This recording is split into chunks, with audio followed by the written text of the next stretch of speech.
Kwanza awali ya yote ni kumshukuru Mwenyezi Mungu tumefika salama hapa. Pili, tumejiandaa vizuri, tumejiandaa vya kutosha. Tunajua tunacheza na timu kubwa, tunaheshimu Simba, walakini na sisi pia tuna jambo letu tunataka kutimiza katika mechi ya kesho.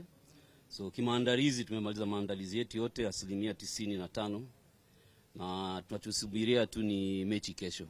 Kwa kweli ndio wana benchi mpya na tumeona kazi ambao wameifanya katika mechi 3-4 zile wametoka kucheza katika mashindano ya Mapinduzi kule.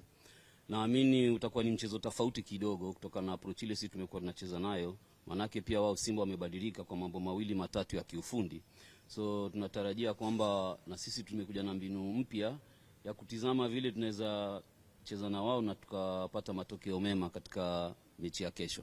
Kwa kweli ni kweli unavyosema, mechi ya JKT ilikuwa ina taswira tofauti kabisa, na naamini mechi ya Simba pia ni tofauti kabisa. Mapungufu ambayo tulikuwa nayo katika hali ya ushambulizi tusharekebisha, na naamini kesho ukija utaona kitu jambo tofauti kabisa katika mechi yetu na Simba. Kweli hata sisi wachezaji wetu wana quality, ni kuimarisha tu na kuwapatia motisha, maana yake mpira uko uwanjani unadunda. So naamini kwamba itakuwa ni mechi nzuri, itakuwa ni mechi nzuri kwetu. Kucheza na Simba sio rahisi. Licha kwamba wana matatizo ama hawana matatizo, ni timu kama nyingine ya Premier League. Kwa hivyo tunawachukulia na heshima yao. Sisi kuna tafuta point 3.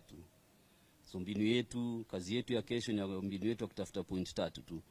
Wanayopitia kwetu hayatuhusu sana. Kwa kweli ni kuwapatia motisha vile unavyosema. Hutaki kukutana na Simba, Yanga, Azamu, wachezaji kidogo waongeza taswira yao ya kucheza. Naamini pia wetu watafanya hivyo hivyo kesho na watatupatia mwelekeo mzuri zaidi kuliko ile tunayotarajia.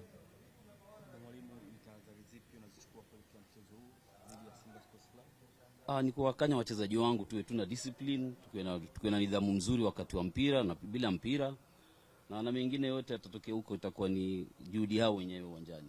Kwa majina anaitwa Lone Evodi ya watu, ni kapteni wa Mtibwa Sugar.